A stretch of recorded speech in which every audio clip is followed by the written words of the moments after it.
Olá, boa noite a todas. Eu falo todos, mas só tem todas. Bom, meu nome é Gabriel, nós fazemos parte do Coletivo Ambientalista Comunista, e a cada 15 dias, toda quinta-feira, às 6h30, a gente, cada um fica responsável por puxar um espaço de discussão, que anteriormente chamava de formação, mas a gente viu que faz mais sentido chamar de mais de discussão mesmo, porque são temas que ou a gente acaba se aprofundando anteriormente, ou que já tinha um certo domínio, mas que não o suficiente para ser considerado uma formação. Mas, enfim, e daí a gente está no eixo de energia e recursos, eu acho, algo do tipo.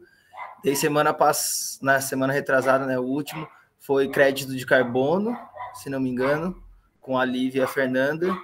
E hoje eu vou falar um pouco sobre a privatização da água. Daí eu trouxe uns slides mais por conta de imagem mesmo, porque eu detesto slide. Calma aí.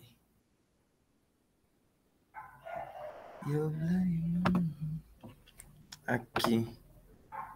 Vocês me avisam se vocês estão vendo ou não? Calma aí. Estão vendo?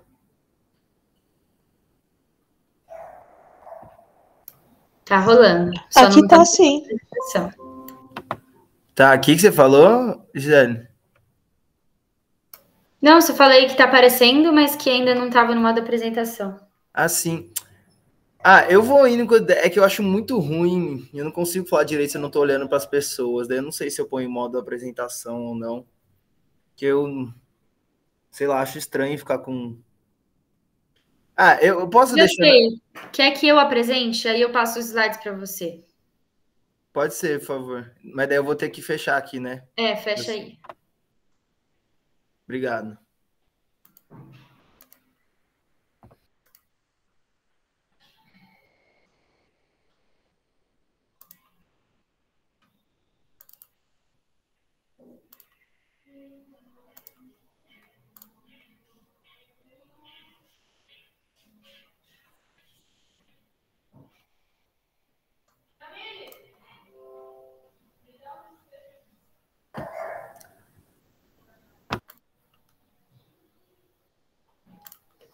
Tá indo? Tá, sim. Obrigado. Nada. Bom, então é isso. Meu nome é Gabriel. Hoje eu vou falar sobre privatização da água. E, gente, qualquer dúvida, qualquer vontade de intervenção, quiser compartilhar algo que, enfim, que queira, ou que tenha a ver, ou não necessariamente tem a ver, mas, enfim, se sentindo à vontade, vamos trazer mais discussão e não como uma apresentação mesmo expositiva, que fica mais dinâmico assim. Pode passar, por favor. Bom, eu acho que todo mundo sabe, a maioria pelo menos sabe, que o Brasil ele detém quase 1/7 de toda a água doce do mundo. Não sei se vocês lembram, se alguém puder responder, daquelas continhas lá clássicas que tem no ensino fundamental, da porcentagem de água doce e de água salgada que tem no mundo. Vocês lembram? Alguém lembra? Se alguém souber. Não lembro, não. Não? Você sabe, Lívia? Ou Moeda? Eu acho que não era coisa de 2%. Não, calma, 2% é o que tá na geleira. Aí, mas era uma porcentagem bem pequena da água potável. Exatamente, foi 97% da água do mundo é salgada e se apresenta na forma de oceanos, né? Quer dizer, nos oceanos, né? Não na forma de oceano. E sobra 3% só de água doce no planeta Terra inteiro. E desses 2% que nem se falou, ou tá aí sim, na forma de geleiras, ou de neve mesmo, né? Nos países do extremo sul e norte, né? E o que sobra é mais ou menos 1 a 0,9%, né? Depende do estudo, mas o que interessa é que é pouquíssima água doce que tem no planeta Terra. Eu sempre acho isso muito bizarro, se for pensar. Tipo assim, como que a gente tem água ainda? Tipo, Você vê que é água pra caramba, né? Mesmo isso que a gente faz um uso, né? Muitas vezes indevido. Mas, enfim, o que importa para nós, quanto brasileiros no momento, é que a gente detém quase 1/7 de toda a água, dessa água doce do mundo. Isso traz consequências muito interessantes, mas tanto positivas quanto negativas. Positivas, né? Porque a água é um dos recursos mais importantes, né? Não só para a manutenção da vida na Terra, mas dos biomas, de toda a biodiversidade, de fauna, flora, mas o que faz com que os olhos do mundo inteiro se voltem para nós também, né? E que essa água acaba tendo um valor muito grande. Assim. Aqui eu não vou falar desse conceito, eu não vou trabalhar ele, pode ter um outro momento a gente falar só disso, mas eu não vou trazer assim a questão do Blue Gold, né? Que é esse conceito de tipo assim a água dourada, né? Que no caso, né, nós que nem falei do Brasil, por a gente ter reservas imensas de água doce e os maiores aquíferos do mundo, a água, infelizmente, também no sistema capitalista, ela acaba se tornando uma mercadoria muito valiosa, né? Mas eu não vou entrar nessa questão do Blue Gold aqui. Pelo menos eu queria focar em outras coisas. Pode passar. Não sei se alguém quer ver as porcentagens. Alguém pode ler o título? Não precisa ler o subtítulo, não. Só o título de alguma das... Se ninguém quiser, de boa. Tá? Eu leio. Crise hídrica se agrava e vira mais um entrave para o crescimento da economia brasileira. Se puder ler o outro também, por favor. O país vive a maior crise hídrica dos últimos 91 anos, diz o Ministério. E aí, o que vocês acham disso? Pensando no que a gente acabou de falar no primeiro slide. É contraditório? Tem alguma coisa errada nas informações? É estranho? Não pesquisei direito? É o maior absurdo total. Tipo, maior contradição de todas. Se pá, tem a ver com a poluição dos rios, não tem? A crise. Não sei. Vamos pensar junto aí. Mas vai falando. Acho que tem a ver com a poluição e tem a ver também com as mudanças climáticas, né? Algumas secas diferentes, assim, secas novas que não tinham há uns anos atrás.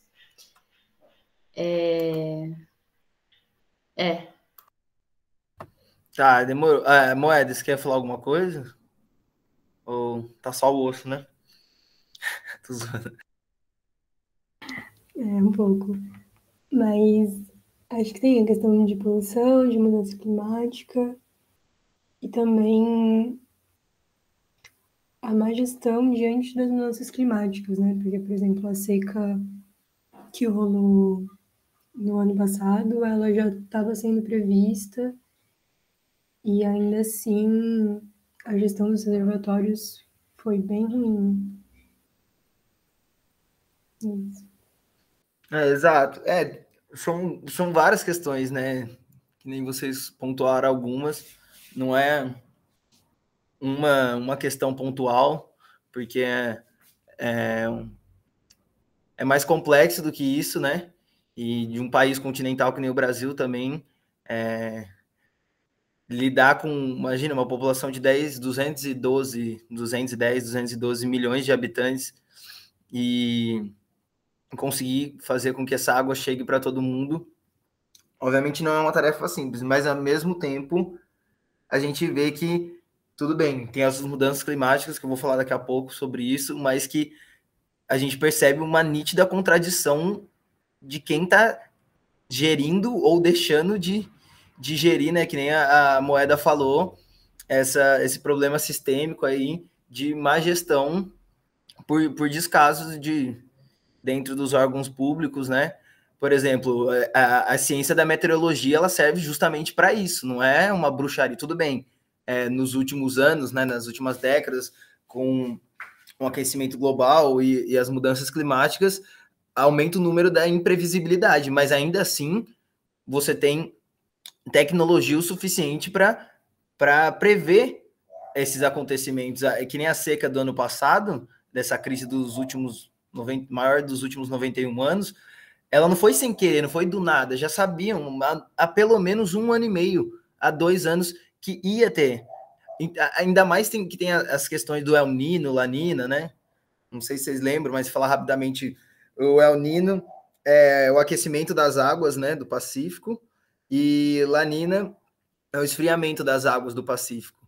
Então, isso, somado com as mudanças climáticas, tem uma série de efeitos catastróficos, né? Principalmente na região sul do globo, né?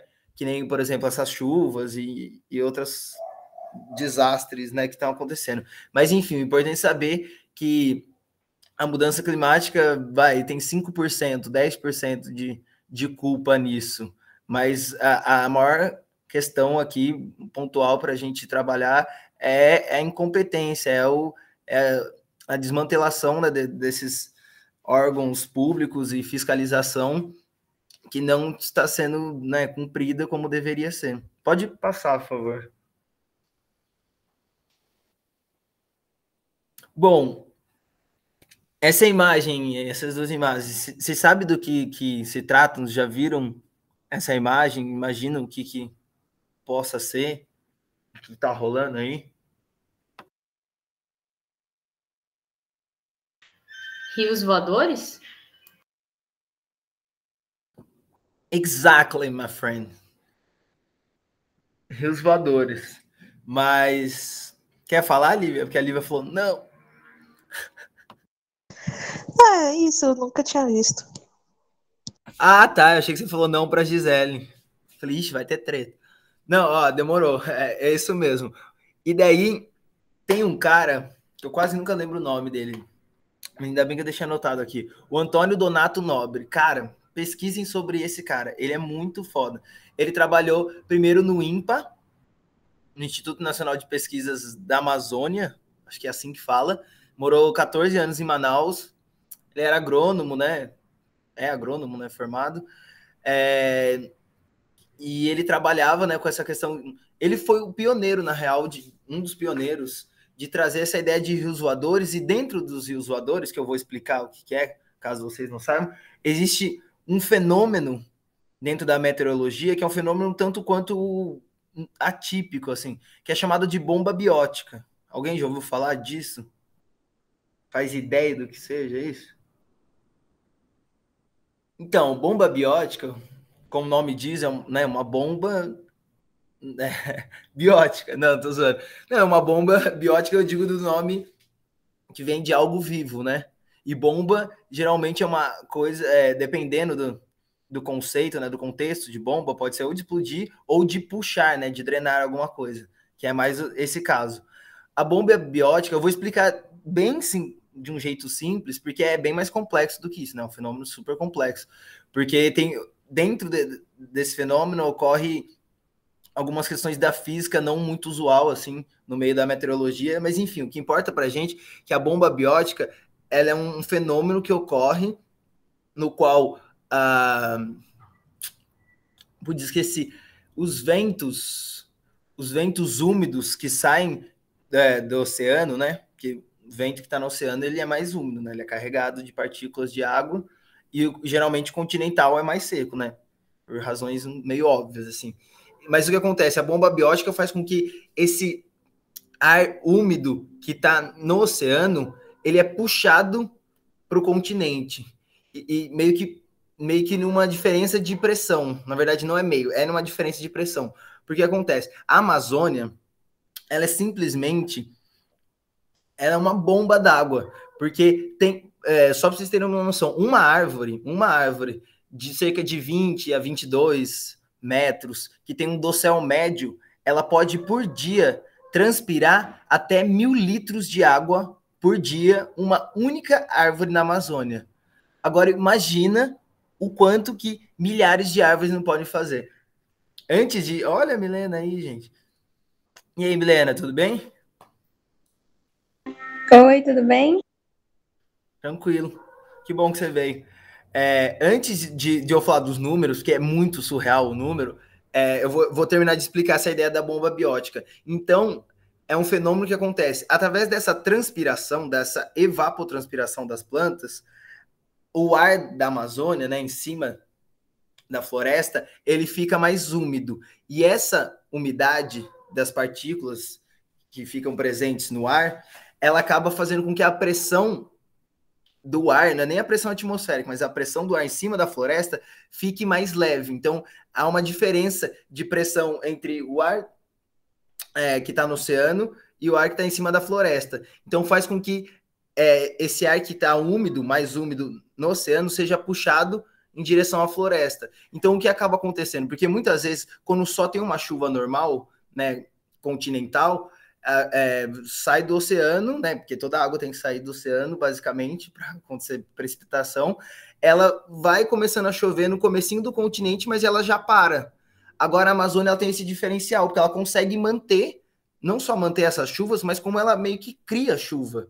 Ela é como se fosse um oceano dentro do continente. Porque, ó, que nem eu falei, uma única árvore, ela pode evapotranspirar até 1.000 litros de água por dia. A Amazônia, choque, pega essa informação, ela evapotranspira. Agora, mesmo com o desmatamento, né? Isso são dados de 2019. Tudo bem, pode ter mudado um pouco, né? Porque o negócio tá feio. Mas ela simplesmente evapotranspira 20 bilhões de toneladas de água todos os dias.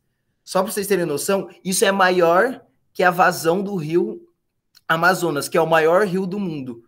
O maior rio do mundo, que é o rio Amazonas, ele é responsável por desaguar 20% de toda a água oceânica do mundo.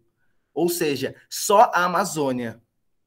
E quando eu falo Amazônia, não é só a brasileira, tá? Mas ela é a maior responsável. Mas as Amazônias, né? Ela é responsável por evapotranspirar mais que o maior rio do mundo. Você tem noção disso? É muito bizarro isso. É muita água. Então, esse fenômeno... pode falar, depois eu concluo.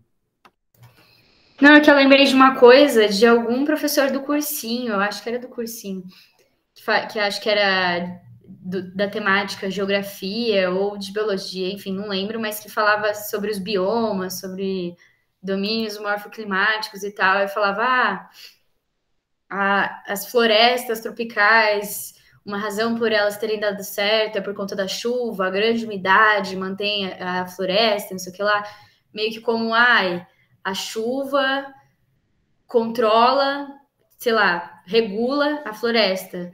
Só que aí ele falou, mas no caso da Amazônia, hoje em dia se acredita que, na verdade, a floresta que controla a chuva. Tipo, um bagulho muito louco, assim, disso aí que você estava falando, assim, dessa relação da quantidade de água e da chuva, e muito louco. Então, é muito bizarro. A Amazônia é a única floresta do mundo que se sabe desse fenômeno. Por isso que eu falei que a bomba biótica, ela é tipo atípica. Se alguém quiser intervir, gente, perguntar, não entendeu. Então, assim, eu nem vou entrar nisso porque tem bastante coisa ainda para falar. Mas, assim, só por esse motivo e por tantos outros óbvios que a gente deve, em outros momentos, discutir, o porquê que a Amazônia é tão importante. Por que não é clichê ficar falando, meu Deus, a Amazônia. Mas a Amazônia tá tão longe. Então, a Amazônia tá tão longe, né? Porque alguns já me falaram isso, assim, trabalhando uma perspectiva de educação ambiental. Mas não é tão pedagógico, né? Porque a gente não trabalha o bioma da Mata Atlântica. Claro, deve ser usado, né, os biomas próximos e tudo mais. Mas ela é não só super importante, como ela é uma relação, ainda que indireta, importantíssima para o Sudeste, por exemplo. As chuvas, boa parte das chuvas que chega no centro-oeste e sudeste do país é por conta desse fenômeno dos rios voadores. Porque é o que acontece. Tem regiões aqui no sul da América do Sul que não era para chover, não era para ter, era para ser deserto. Depois a gente pode ver num mapa maior, isso se der tempo, assim. Mas era para ser deserto, ali mais para o sul da América do Sul. E só não é um deserto por conta desse fenômeno, porque, né, esses rios voadores, eles batem nos Andes e carregam toda essa chuva para a região centro-sul do país, né? Quando eu digo centro-sul, é sul-sudeste também, mas principalmente sudeste. Então, essas chuvas, segundo o próprio, e aí eu passo, segundo o próprio Donato Nobre, fala que essas chuvas que pega principalmente nesse quadrilátero da América do Sul, vai de Cuiabá a Buenos Aires como que é? Cuiabá, Buenos Aires, São Paulo e Andes, pegando, né, esse quadrilátero na região sul da América do Sul, é responsável por 20%, 22% do PIB da América Latina. E boa parte dele é dependente da água. Então é importantíssimo estudarmos isso, e por isso só, isso sem contar a questão, né, do etnocentrismo, da pluralidade étnica que tem a Amazônia e tudo mais, já seria um grande, gigantesco argumento para manter a floresta intacta. Mas pode passar, por favor. Se alguém quiser falar, só falar. Bom, parece que do nada, né? Vem o que é privatização, mas vai fazer sentido. Mas antes de eu falar da privatização da água, né? E do desinteresse que tem por trás, só fazer uma rápida introdução, assim, para a gente, assim, às vezes parece muito óbvio, né, o que é para privatização, mas às vezes não é tão óbvio assim, a gente deixa escapar algumas coisas. Mas e aí, galera, afinal, assim, sem precisar gastar muito, o que você entende, o que é privatização?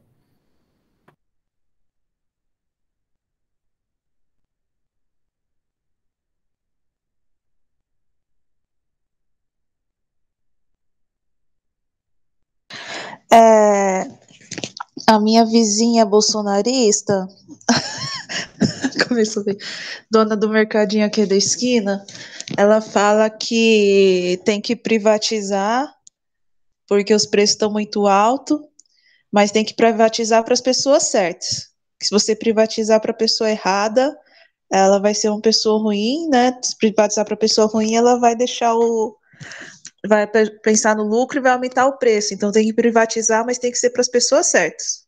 Então acho que privatização é isso. Tem que privatizar para um bom cristão, senão não dá certo. Isso, acho que era o que ela queria dizer. Faltou o bom cristão. Nossa, isso ficaria difícil, né? Teria que fazer uma entrevista e o que é uma pessoa certa, né? Exatamente, aquele que traz os valores e costumes da burguesia. Mas alguém mais quer falar alguma coisa sobre privatização? Na minha cabeça, assim, de uma forma simplória, seria tipo tornar algo privado.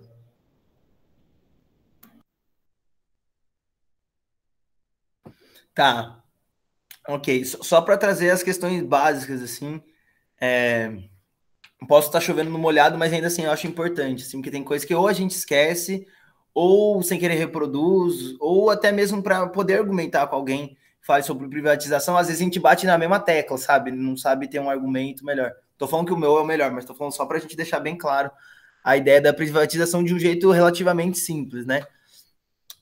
Primeiro passo da privatização é tornar uma empresa que é pública, e uma empresa sendo pública, ela é literalmente da população, ela é do povo. Não só paga pelos impostos, mas como retorna de outras maneiras para o povo. Ou seja, o dinheiro que é arrecadado por uma empresa estatal, vamos supor, a Petrobras, toda empresa estatal, ela tem uma porcentagem que ela é obrigada a distribuir em outros serviços públicos, né? Por exemplo, no caso da Petrobras, ficou famosa a questão dos royalties do petróleo para a educação, né? Então, para educação e por uma parte do sistema de saúde público.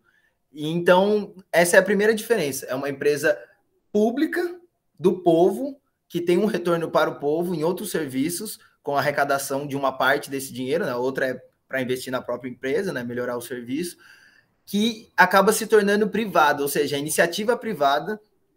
E quando eu digo iniciativa privada, pode ser uma pessoa física ou uma pessoa jurídica, que acaba comprando essa empresa pública.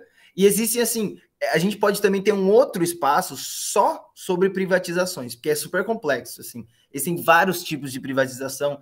Existe a diferença entre privatização, concessão, PPP, que é política, como que é? Sei que lá, público-privado, parceria público-privado. Mas, assim, a questão básica, primordial que a gente tem que entender aqui, que era uma empresa do povo que arrecadava uma parte desse dinheiro para melhorar os serviços, e uma outra é redistribuída em outros serviços essenciais, serviços públicos, né? também para a população poder se beneficiar disso, né? E o que acontece? Eu vou dar os exemplos clássicos, mas que eu acho importante. Assim, eu vou dar 3 exemplos clássicos, porque existe muita discussão, né? Ah, não, mas as empresas estatais são ruins. Não, mas quando privatiza, melhora o serviço. Essa é a primeira coisa que alguém que tipo, ama uma privatização curte falar, assim, é o ponto-chave. Isso é rebatido muito facilmente.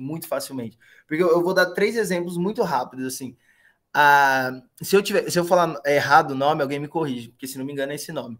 Até 97, na época do nosso querido FHC, né, o que ajudou a difundir rapidamente o neoliberalismo aqui nas políticas dele, as empresas, né, de companhias telefônicas e serviços de internet eram públicas, né? Eram 15 grandes empresas que juntas, né, eram chamadas, né, formavam uma maior que era chamada de Telebrás, se não me engano. Acho que é esse nome mesmo, Telebrás. Bom, em 97 ela foi privatizada e podemos ver, eu falo pela internet, né? Telefonia não posso falar porque eu não peguei muito essa época, né? Assim, eu era criança, então não posso dizer se era bom ou ruim, mas também eu lembro de relatos, pai, mãe, de falar que era muito caro para poder fazer ligação, poucas pessoas tinham acesso, mas internet, né? Não precisa nem dizer nada, né? Só acho que no ano de 2019, a Anatel recebeu mais de 3 milhões de ligações de reclamação de mau funcionamento ou altas tarifas pagas por um produto, um serviço que não recebe com qualidade, né? Então, essa é a primeira, Telebrás. A segunda foi uma parte, né, que quiseram privatizar da energia elétrica, né, do país, e isso também no final da década de 90, e daí, não sei se vocês lembram, mas em 2001 teve um apagão na região norte, agora, né, recentemente, acho que em 2018, teve um outro na região norte, um apagão muito enorme, né, e que entrou em discussão até a privatização da Eletrobras, né, que também está em jogo, mas... e a terceira, né, e mais conhecida, e talvez uma das mais emblemáticas, né, a Vale do Rio Doce, né, que até 98 era 100% estatal e que depois entrou nessa que é muito do meio corporativo para a abertura do capital financeiro internacional, que é a empresa mista, né? O que eles fazem? Falam, não é privatizada, a gente fica com 51% das ações públicas e 49% privadas. Ou ao contrário, agora fiquei nessa, mas se não me engano é 51% público, geralmente, quando é capital misto, e 49% privado. Foi o que aconteceu com a Vale do Rio Doce em 98, foi vendida a preço de banana, ela tinha um lucro líquido de 100 bilhões de reais ao ano. Ela foi vendida por 19 bi. Só para vocês terem noção.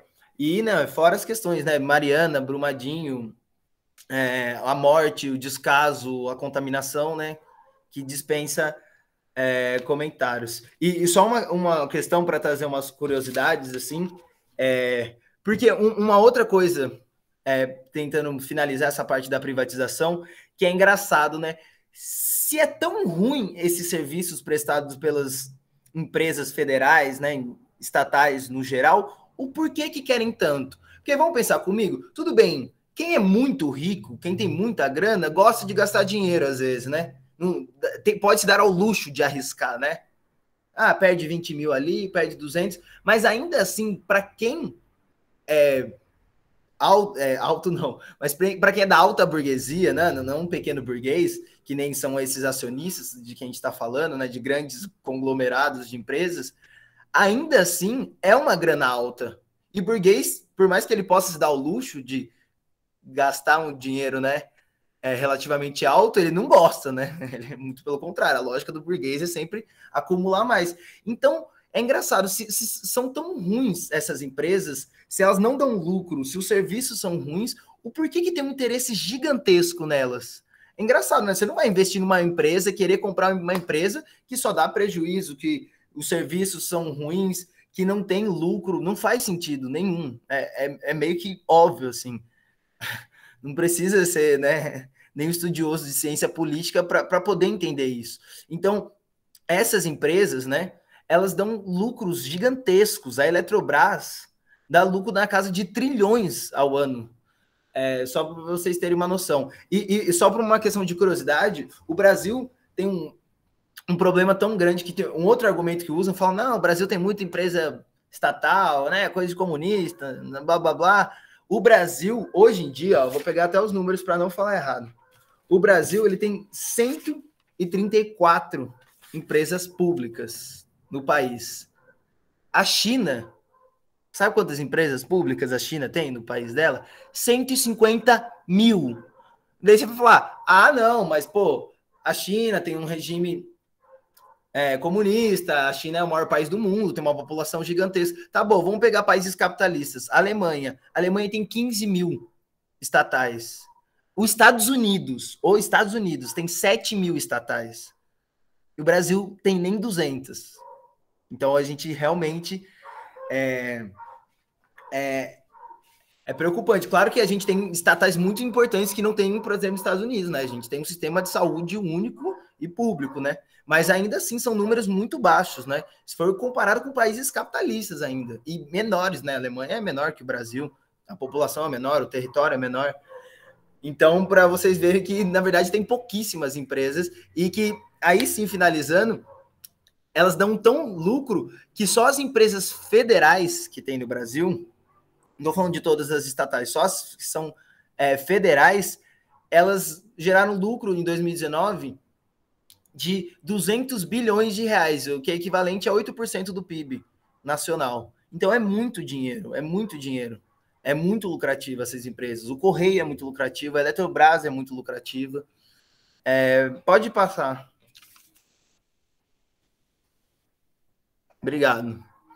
Então, posto entendido mais ou menos, né, de modo mais básico, o que é uma privatização, a gente tem que ver os efeitos dela, né? Porque não importa, existem tipos de privatizações, que nem eu falei, né, e não vou comentar aqui, né, porque não daria tempo, mas ainda assim que existam meios diversos de se privatizar empresas, elas sempre, sem exceção, seguem à risca todas essas etapas. Não nessa ordem, né? Eu pus só por questão de sistematização, não nessa ordem, não necessariamente todas ao mesmo tempo, mas assim, é de praxe. Privatizou, quais são as consequências? Daqui eu pus.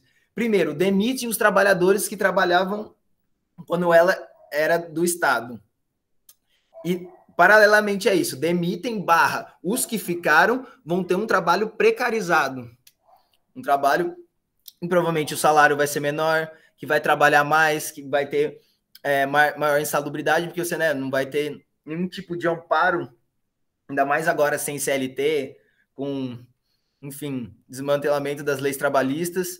Segundo, piora dos serviços, porque esse é o principal argumento, né? Não, porque as empresas do Estado, elas não são boas, porque elas não suprem as necessidades da população, tem que privatizar, porque daí a gente vai investir dinheiro, e aí o serviço vai melhorar, blá, blá, blá, blá, blá, blá. Piora do serviço. Isso a gente vai falar um pouquinho mais para frente, vai entender um pouco melhor como pode se dar de uma maneira muito perversa essa piora do serviço. Terceiro, aumento das tarifas pagas pelos serviços. Também a gente vai falar um pouquinho mais para frente. Como se dá mais ou menos essa lógica, né? O porquê que vai encarecer, né? Esses serviços. Então, né? Vai piorar o serviço e ainda por cima você vai pagar mais por um serviço pior do que era antes. Quarto, ignoram os acordos previstos nos contratos. Isso também a gente vai ver de algumas empresas, assim, mais por cima, mas que elas não cumprem os contratos, porque por mais que ela tenha sido privatizada, né, entrado numa iniciativa privada e tenha sido vendida, ela ainda assim, ela tem que cumprir dentro do contrato as metas estabelecidas, nas datas estabelecidas.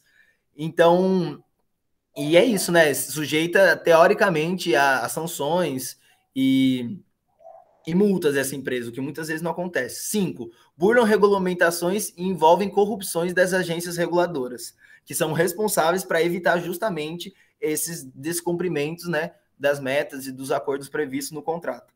6, meu Deus, minha boca tá indo... Eu vou pegar uma água, posso? Rapidão? 2 segundos, gente.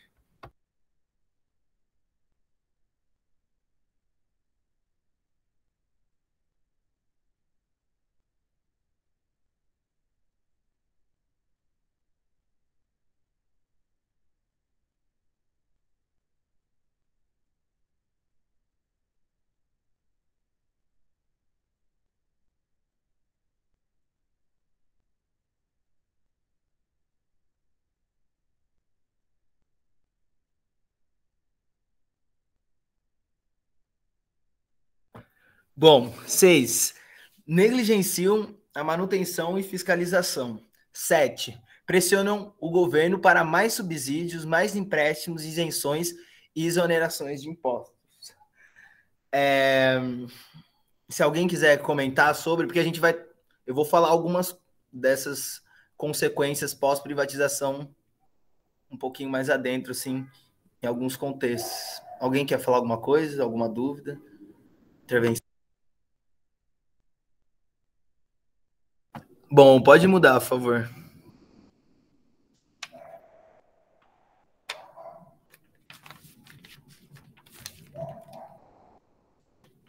Ah, tá. Isso tudo, essas referências, obviamente, tem lá no... Porque essa é muito interessante, apesar de estar em inglês, e eu não ser um assíduo falador da língua, é muito massa esse relatório, porque esse relatório é do mundo inteiro, e ele traz a perspectiva não só da defesa e da importância dos serviços essenciais públicos, né? Não só essenciais, mas serviços públicos em geral, mas ele fala de um processo de 2000 a 2019, nos últimos 19 anos, de recuo, isso em países do mundo inteiro. São 53 países diferentes, né, que estão na pesquisa, e foram 1.404 municípios, né, que estão nessa pesquisa, que voltaram atrás, isso de várias empresas, né, não estou falando só de saneamento, né, e água, mas que voltaram atrás com a privatização, ou seja, rolou um processo de reestatização por meio desses municípios, né, e desses países, né, e dessas 1.440 reestatizações que rolaram nesses diferentes municípios, isso no mundo inteiro, quase 400 estavam ligadas a empresas de saneamento e água, né? Você vê como a água está em disputa, né? No nosso século, principalmente, mas nas últimas décadas também, né? É um número muito significativo, assim. Então, mostra, assim, que a privatização no geral, mas principalmente na área do saneamento e água, é uma questão que não deu certo em muitos lugares, né? E a gente vai ver melhor isso. Pode passar, por favor.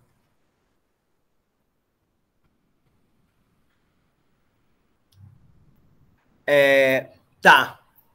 Uma coisa que eu queria falar com vocês, que isso é importante, assim.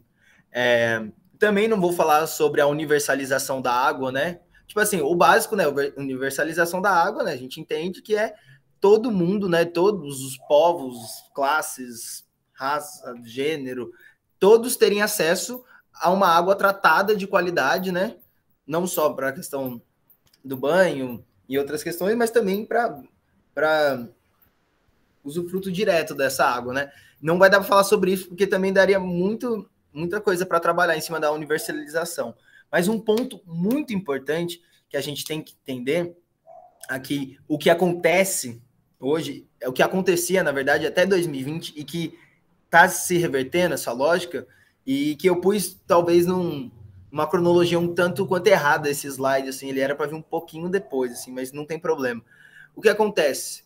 Até então, antes de 2020, que teve o marco legal do saneamento, que a gente vai falar, né, que é a abertura para a privatização da água, o que existia, né, e ainda existe por enquanto, chama subsídio cruzado. É relativamente simples de entender, é muito mais complexo, mas a ideia é simples. O subsídio cruzado é o quê? Você tem, né, os municípios, por exemplo, do estado de São Paulo. Obviamente, tem municípios que são mais ricos, que têm mais dinheiro, que arrecadam mais impostos, que têm uma população maior, enfim, tem uma infraestrutura melhor, e tem municípios que quase não conseguem arrecadar. Ou seja, tem municípios que ficam em superávit, na arrecadação de impostos, tem uns que ficam em déficit. Então, o que acontece?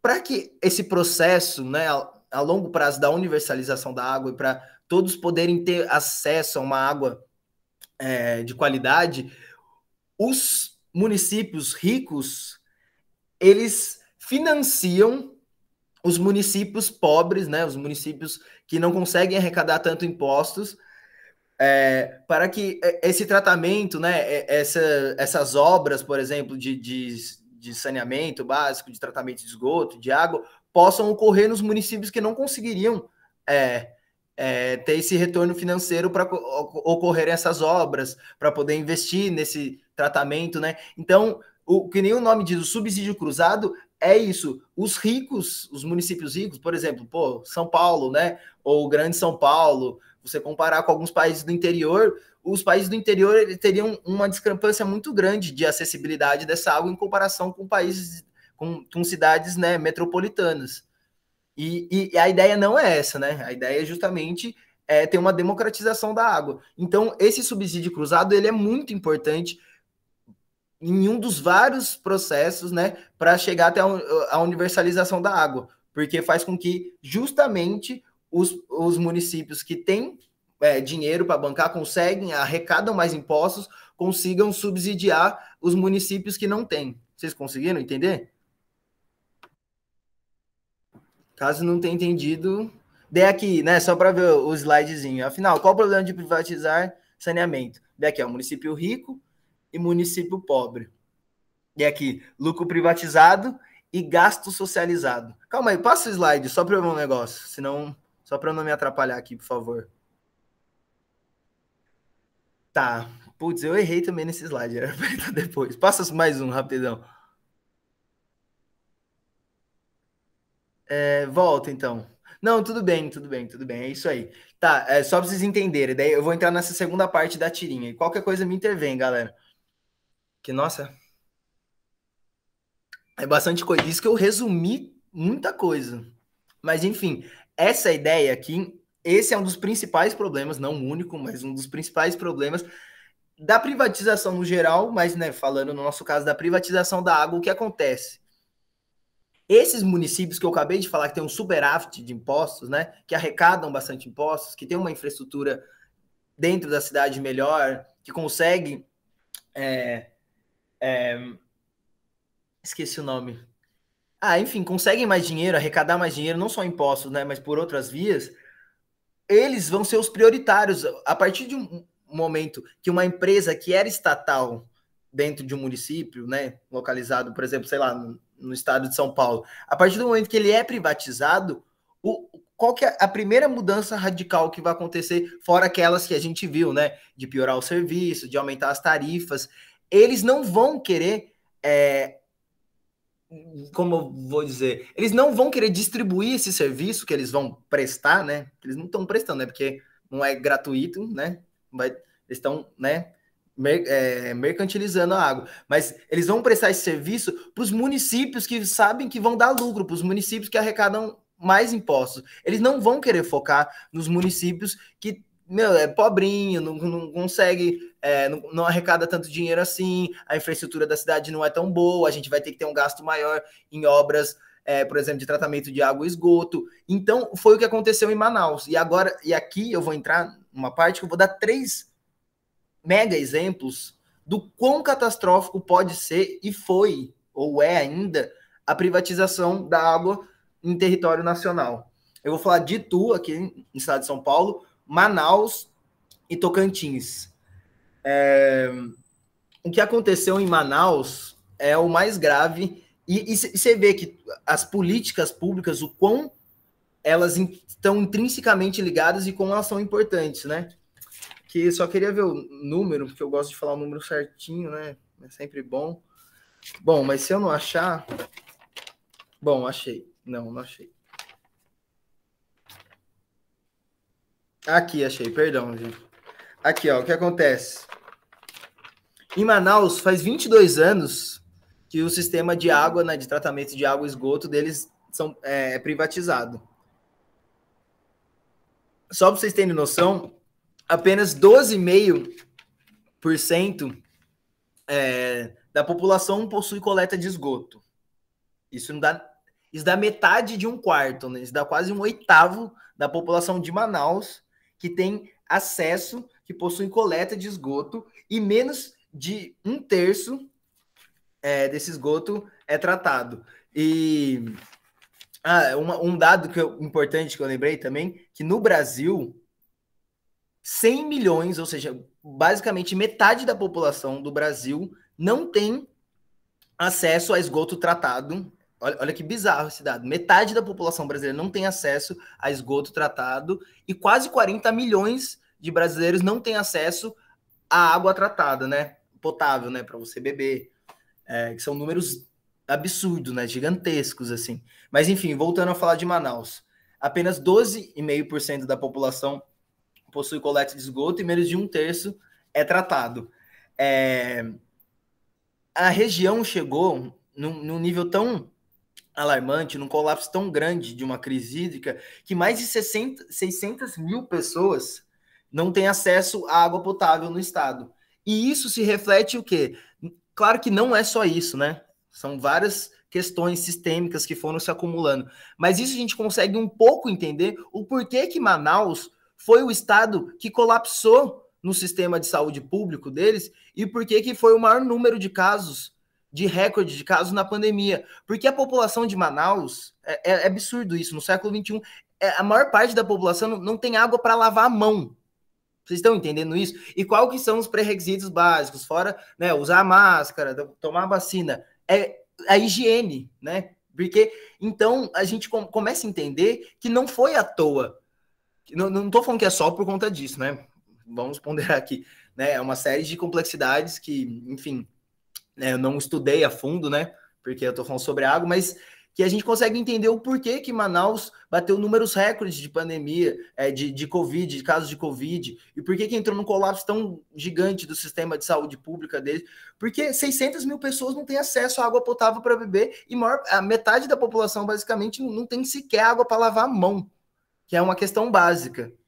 Então, Manaus, ainda hoje, em 2000, foi privatizado a empresa, que eu não vou me recordar o nome agora, e até hoje, né, 2022, continua né, nas mãos de empresas privadas. São 3 empresas que já passaram por lá. Eu vou falar agora de Tocantins. Tocantins era uma empresa, né, estatal que chamava Saneatins, né? Nome bem criativo. E daí o que acontece? A Saneatins, ela foi privatizada e... Nossa, calma aí, gente. Só para ver o número aqui, para não falar besteira.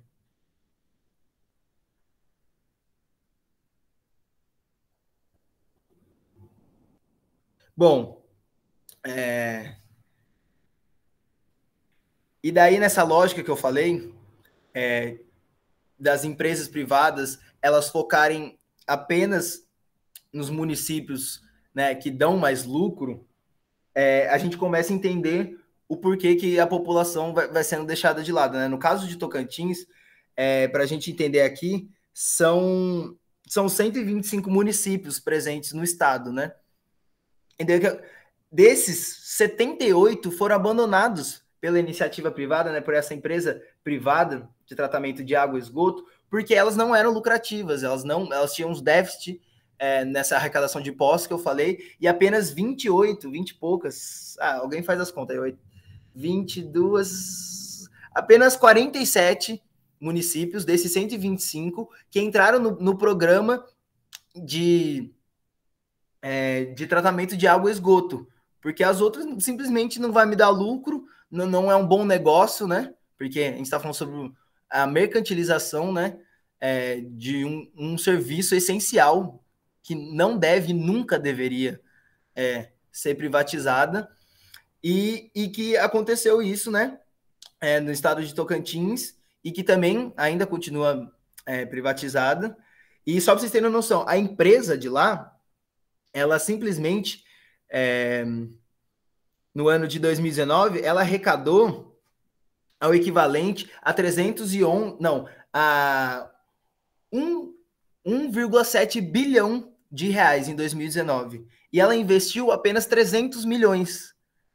Não bate essa conta? Eles arrecadaram quase 2 bi nessa empreitada, né? No Tocantins, só pensando em 47 municípios, né? Isso que os 78 foram excluídos. E ela só investiu nesse processo de melhoria de uma água de qualidade, de uma acessibilidade maior da população tocantinense, simplesmente investiram 300 milhões, o que parece, né, quem vê assim de fora fala, pô, 300 milhões, mas para quem arrecadou quase 2 bi, não é nada, não fecha essa conta, né? E tem um terceiro exemplo emblemático, que esse pelo menos teve um resultado mais interessante, teve um processo de reestatização que foi o de Itu. E a gente vai entender o que aconteceu em Itu e que teve uma mobilização popular muito forte, que, né, a gente vai concluir mais uma vez que é só assim que a gente consegue reverter esses processos, que não tem como ser diferente. O que aconteceu em Itu foi que em 2007, e galera, já estou me encaminhando para o fim, tá bom? Se vocês estiverem cansados, tá quase lá. Em 2007, a empresa de lá, desculpa, eu tenho que melhorar nos nomes, mas é muito nome, é difícil ficar decorando. Ela foi privatizada, né, em 2007, e daí, toda aquela lógica que a gente falou, se você puder até voltar, por favor, Gisele. 2, isso, mais um. Isso, obrigado. Nesses processos que acontecem quando ocorre a privatização, foi o que aconteceu em Itu, né? Não seria diferente o caso de Itu. Logo que foi privatizada, em 2009, a empresa já sofreu um processo, né, com a prefeitura, né, de Itu, porque ela não cumpriu de imediato. 2 anos depois, ela já não cumpriu metas que ela tinha estabelecido e prestação de contas, né, transparência, né, nas obras que iam ser construídas, no gasto que ia ter. Então, em menos de 2 anos, já teve a não transparência do gasto, né, do investimento desse dinheiro, para onde estava indo, a quantidade que estava indo, e também o não cumprimento de metas, né, que eu não sei exatamente qual que não cheguei a ler, mas não houve cumprimento de metas já em 2009. Em 2013, isso aconteceu de novo, e daí chegou em 2014 no ápice de uma crise hídrica muito forte na cidade de Itu, que foi tão pesada que eles simplesmente ficaram 10 meses com racionamento de água. Imagina você... todo mundo, acho que nas cidades aqui já deve ter passado, né, por um racionamento de água. A gente sabe como que é, e claro, né, óbvio que a gente nem é tão afetado assim, que é mais nas zonas periféricas da cidade, né, a gente sabe também dessa desigualdade urbana, né, de centro e periferia, mas enfim, a gente já sabe como que é aflitivo, tenso você ficar, cara, 2 dias sem água, tá ligado? Eles tiveram que ficar 10 meses, todos os dias com o relógio contado, racionamento, e ficaram 2 semanas, alguns bairros chegaram a ficar 2 semanas sem água, sem nada, tipo, literalmente sem água para tomar banho, sem água para lavar uma louça, sem água para beber, sem água para nada. E óbvio que houve uma revolta popular gigantesca, uma indignação, e até uma certa organização interessante que aconteceu, né, em alguns bairros periféricos da cidade de Itu. Começou a acontecer umas barricadas, né, fecharem algumas ruas, botarem fogo em pneus, quebrarem até vidros da prefeitura. Cara, e daí, nesse processo, né, de agitação popular, de indignação, eles, né, obviamente, sensibilizaram um pouco, mas não foi o suficiente para ocorrer uma política efetiva com que eles, né, tivessem acesso a essa água de volta.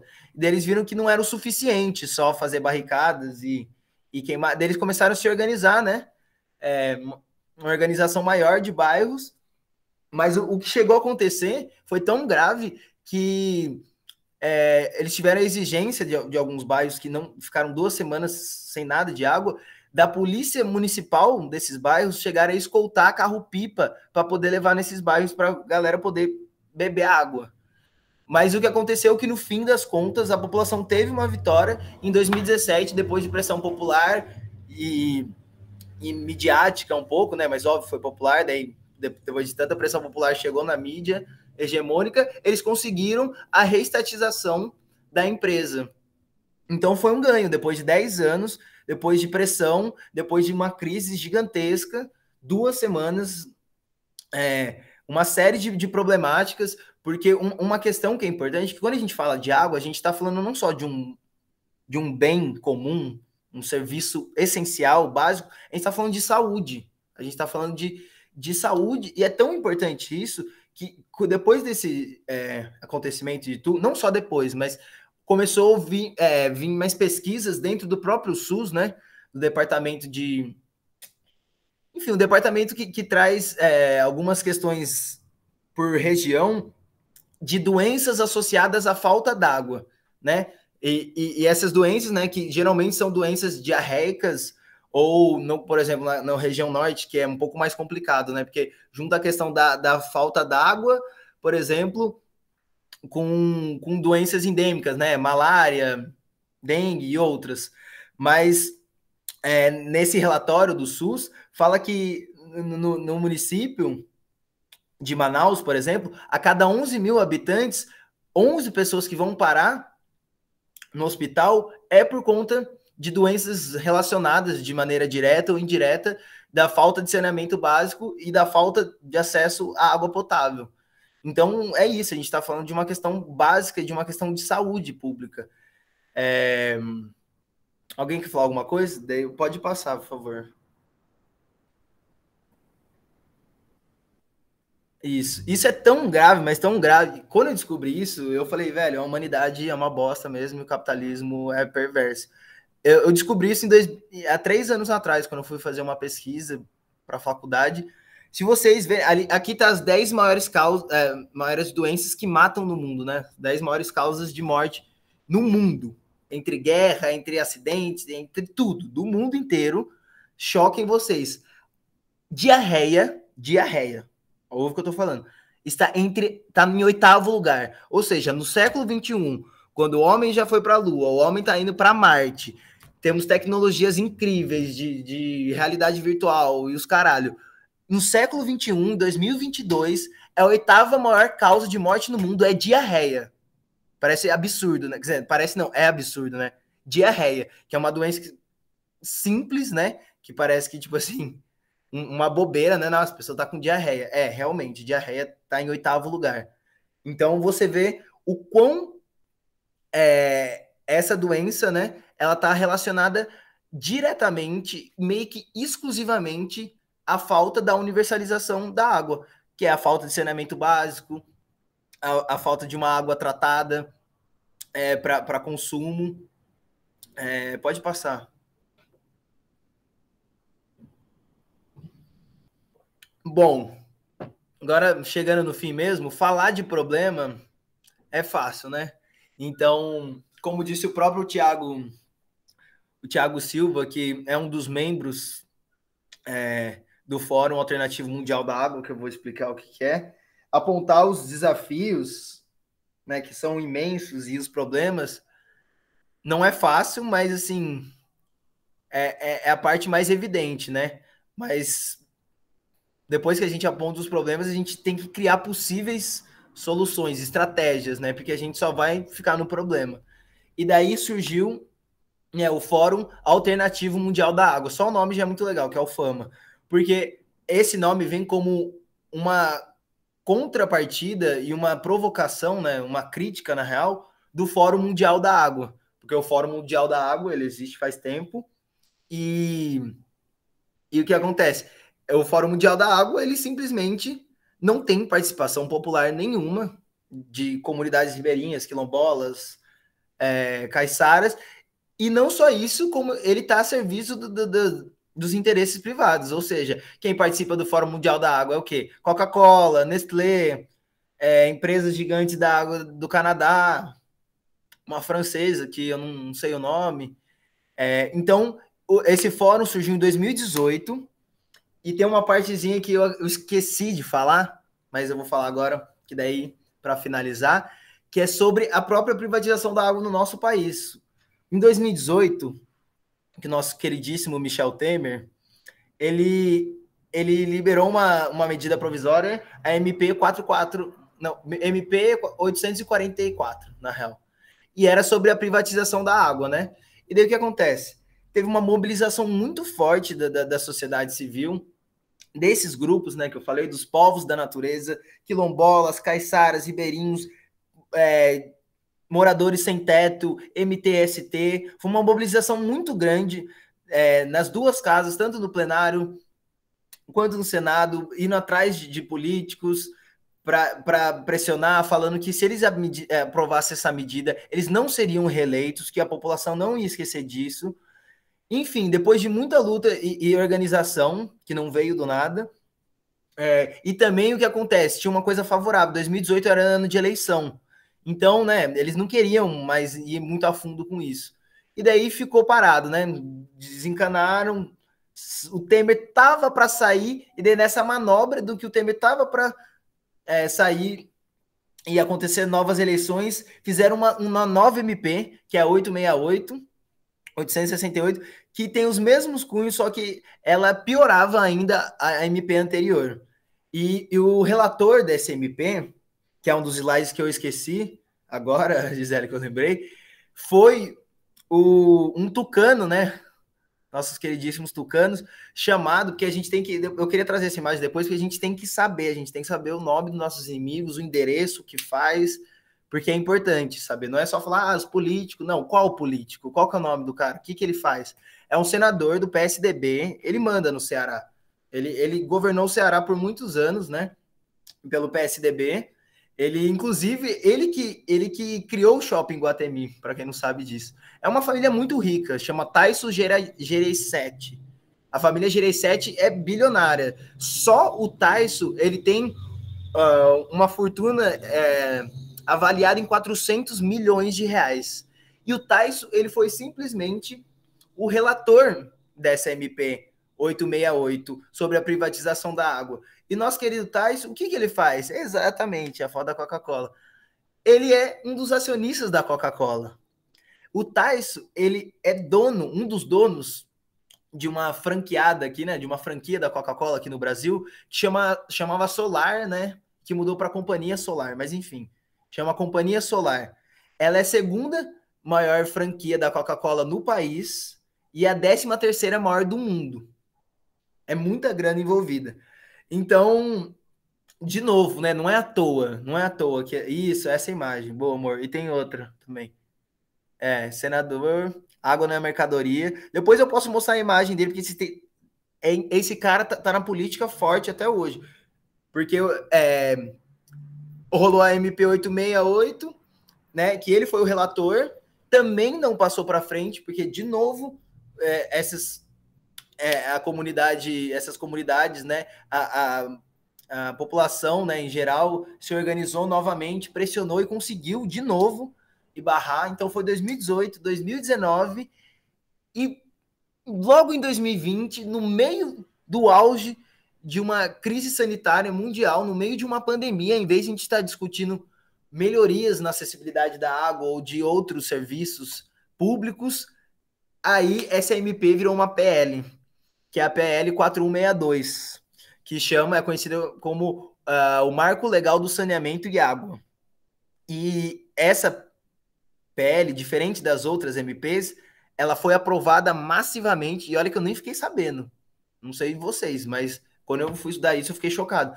Ela foi aprovada massivamente, porque que acontece? Foi no comecinho da pandemia, então foi na época que, se a gente não tá atento já no dia a dia presencial, né, para as questões políticas que acontecem nas votações ali, nas casas, né, tanto no Senado quanto no Congresso. Então essa foi a oportunidade perfeita. Foi votada no Senado, de 80 e poucos votos, foi 68 favoráveis. Ou seja, atualmente, a partir de julho de 2020, foi aprovado, né, e só faltava a sanção do presidente, e óbvio, né, que o Bolsonaro sancionou, o Marco Legal da Água e do Saneamento. Isso, a gente está numa problemática gigantesca, porque abre espaço para todas essas problemáticas, né, para o fim do subsídio cruzado, que eu falei, de municípios que arrecadam mais e arrecadam menos, para um breque gigantesco na possibilidade de universalização da água. Esses números que já eram preocupantes, né, de 100 milhões, né, metade da população brasileira não ter acesso a esgoto tratado, quase 40 milhões não ter acesso à água potável, esse número vai ficar muito mais alarmante. Esses números, em vez de melhorarem, né, numa política a longo prazo, eles só vão criarem mais barreiras ainda, e tem que acompanhar agora, porque eu sinceramente, eu não vi em que pé que tá, né, porque querendo ou não, já vai dar quase 2 anos, né, que foi aprovado, né, o que mudou aí, né, de fato, o que dá para fazer, né, mas pode passar, por favor, voltar no último slide do Fórum Mundial, Fórum Alternativo Mundial da Água, e daí nesse fórum, né, e o pessoal que organizou esse fórum foi o pessoal que conseguiu barrar as duas MPs, né, tanto a 844 quanto a 868, né, mas, né, infelizmente chegou a pandemia e o pessoal um pouco desmobilizado e essa dificuldade, né, de conseguir fazer um enfrentamento mais combativo, né, direto, aconteceu isso. Mas eles estipularam 5 pontos principais de como devemos reverter, não só, né, para evitar, né, voltar atrás, né, que aconteça o processo de reestatização, que nem aconteceu em outros países, né, que eu havia comentado, mas como melhorar esses serviços, porque uma coisa que a gente tem que ter aqui, antes de eu finalizar a real, que é importantíssimo, a gente fala, privatizar é uma bosta, privatizar é zoado, e a gente já entendeu, né, e pode entender melhor o porquê que é tão tenebroso, né, a privatização, todas as mazelas e consequências que ela traz para a sociedade e o aumento da desigualdade, mas a gente tem que ter uma criticidade e um posicionamento político mais incisivo de pensar que, ok, privatizar você simplesmente abandonar uma população, você aumentar as desigualdades. Mas as empresas estatais, elas têm que melhorar. Porque, querendo ou não, a maior parte, até então, do Marco Legal da Água, as empresas no Brasil de saneamento e água, elas eram estatais. E esses números não são compatíveis. Não pode você ter uma empresa a cargo do Estado que metade da população não tem acesso à água tratada, 40 milhões não tem água potável. Então, quando a gente fala que a gente é contra a privatização, óbvio, somos contrários e temos que rebater qualquer tipo de manobra da iniciativa privada. Mas temos que ser incisivos em melhorar os serviços e de evitar o sucateamento, né? Porque a privatização também não acontece do nada, né? Você sucateia, você piora o serviço, põe profissionais de não muita qualidade, você emparelha ali, impõe pessoas de cargos, né, que você confia, e assim você vai piorando o serviço, né, e daí vem com a lógica, né, com a ideia da privatização. Mas ainda assim está muito longe, não só, né, a questão da água, mas tantas outras empresas estatais que a gente tem que cobrar, a gente tem que melhorar o acesso, o serviço, melhorar as condições de trabalho desses servidores, né? Então, enfim, tem muito chão, mas pode passar. Aí é o último slide. Não, deixa aí, mas os 5 passos, né? Perdão, eu não falei qual que eram os 5 passos. As 5 propostas sistêmicas da FAMA, né? Que é esse Fórum Alternativo Mundial da Água. Primeiro passo, preservação de todos os biomas brasileiros. Como a gente viu, né? Um exemplo emblemático da Amazônia, não tem como você ter água, e melhor ainda, uma água adequada, uma água para consumo, uma água de qualidade, se você simplesmente destrói os seus biomas, se você não tem floresta. As florestas, elas servem de filtro das águas, elas não só produzem água, né, que nem é o caso da Amazônia, que produz chuva, produz água, que traz toda essa umidade, né, para as regiões centro-sul do país, como ela é um tapete, né, ela vai infiltrando essa água, e se a gente vai substituindo, né, ou por pasto, e, né, acaba impermeabilizando o solo, ou por cidades, né, urbanização desenfreada, a gente faz com que essa água não infiltre mais no solo, e o ciclo da água ali é quebrado, né, então a preservação dos biomas, elas têm várias importâncias, mas ela é essencial, se a gente quiser ter uma água de qualidade, quiser preservar o pouco, né? O pouco não, mas o que nos resta ainda dessa biodiversidade gigantesca e dessa quase 1/7, né, de água doce que a gente tem no mundo, temos que sistematicamente preservar, conservar, criar políticas públicas específicas para cada bioma. Segundo, educação ambiental crítica e não pontual. Uma educação ambiental que não seja mecanizada, que não seja tecnicista, né? Que aprenda só essas questões de valores de resíduos sólidos, de reciclagem, e que a gente discuta os reais problemas políticos, ambientais, socioambientais da sociedade brasileira, né? Que a gente discuta a fundo, que a educação ambiental ela não seja uma matéria isolada para a gente falar o quão a natureza é importante, o quão ela é legal. Não, mas que ela seja tratada interdisciplinarmente, transdisciplinarmente, dentro das instituições, não só as instituições formais de ensino, mas as não formais também. Terceiro ponto. Investir massivamente nas empresas privadas de água e saneamento, principalmente nos seus servidores. Que nem eu falei, né? Teve um caso, por exemplo, da Sindiágua, né? Que é um sindicato que tem no Rio de Janeiro, que um trabalhador, ele trabalhou 26 horas seguidas e acabou morrendo por conta disso. Então, sabe, um serviço assim que eles consigam prestar, que a seletividade, né, desses servidores que entram nessas empresas para prestar esses serviços seja de maior nível, né, com profissionais mais qualificados, mais bem formados, que ganhem um salário mais justo, que trabalhe horas mais adequadas, que você invista também nesses projetos públicos, né, e que o dinheiro de fato chegue, né, porque muitas vezes 1 milhão para a obra, esse dinheiro chega metade desse dinheiro, porque daí tem rachadinhas dentro da prefeitura com o dinheiro que está chegando, então que esse dinheiro de fato chegue. Então, o investimento real e massivo nas empresas públicas, tanto nos servidores, quanto na sua estrutura, quanto na prestação de serviços. Quarto ponto, a transição ecológica. Aqui eu vou... a gente pode também pensar numa transição energética, né, que teria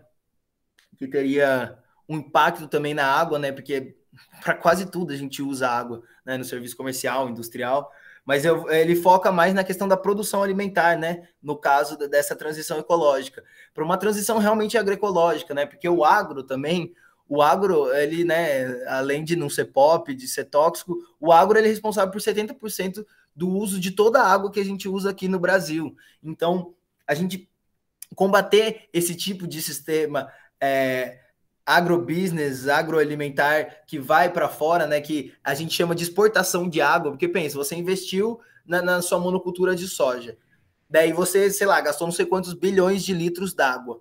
Daí essa água que você investiu, que você gastou para sua plantação de soja, ela vai ser exportada para a Europa, Estados Unidos e China. Por isso que a gente fala que o Brasil ele importa água, né? E a custos baixíssimos, porque essa água não vai mais retornar, né? Então, essa transição ecológica, ela não só é importante, como ela é necessária. Não tem como não passar por ela. Uma transição agroecológica que consiga casar, né, com, por exemplo, a preservação dos biomas, né, no primeiro ponto batido.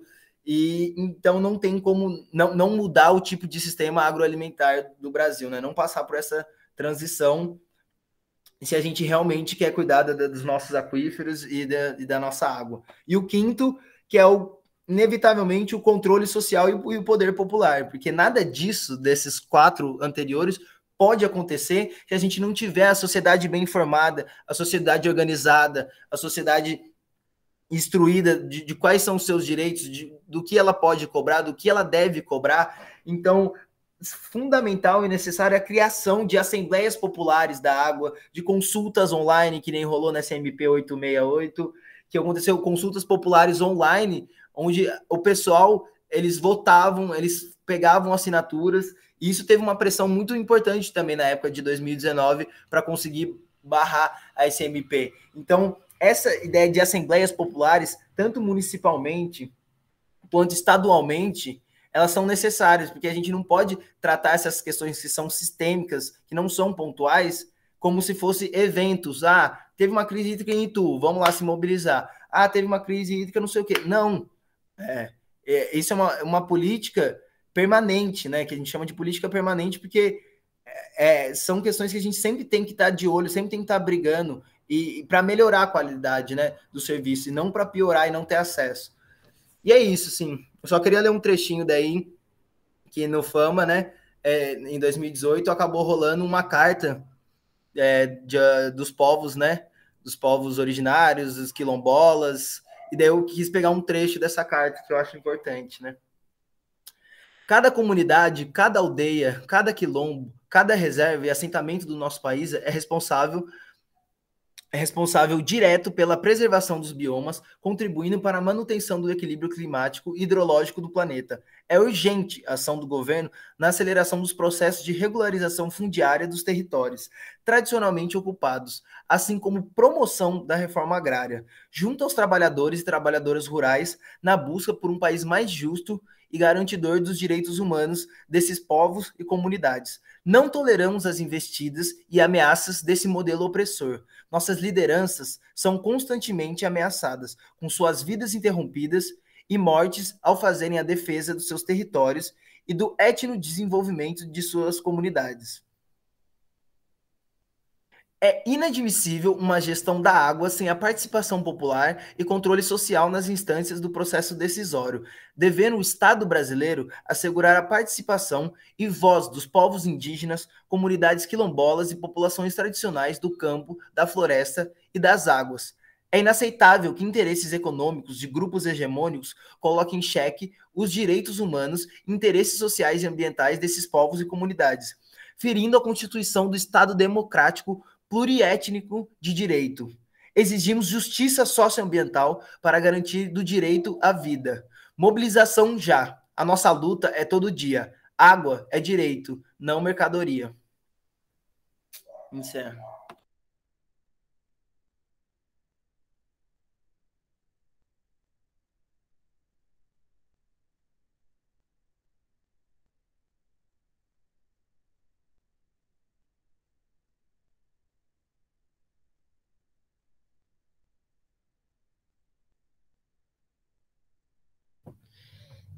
Desculpa se eu passei um pouco do tempo. Eu queria ter feito em 45 minutos no máximo, para não ficar tão extenso, mas deu um pouco mais que 1 hora.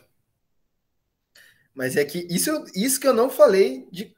Meu, eu falei do básico, assim, eu não falei da Nestlé, não falei do.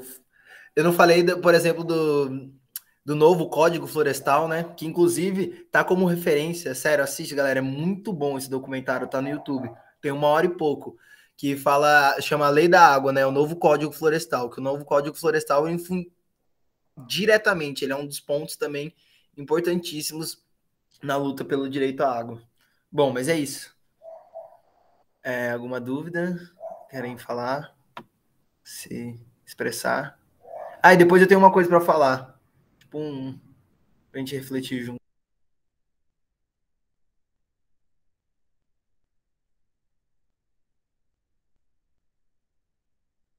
Eu acho que pode parar de gravar, senão vai ficar muito extenso. Por favor. Mas aí não grava a discussão? A gente não tava fazendo isso, de não gravar discussão nos últimos? Acho que gravava, sim. Acho que só não gravava até o final, assim. Vou parar.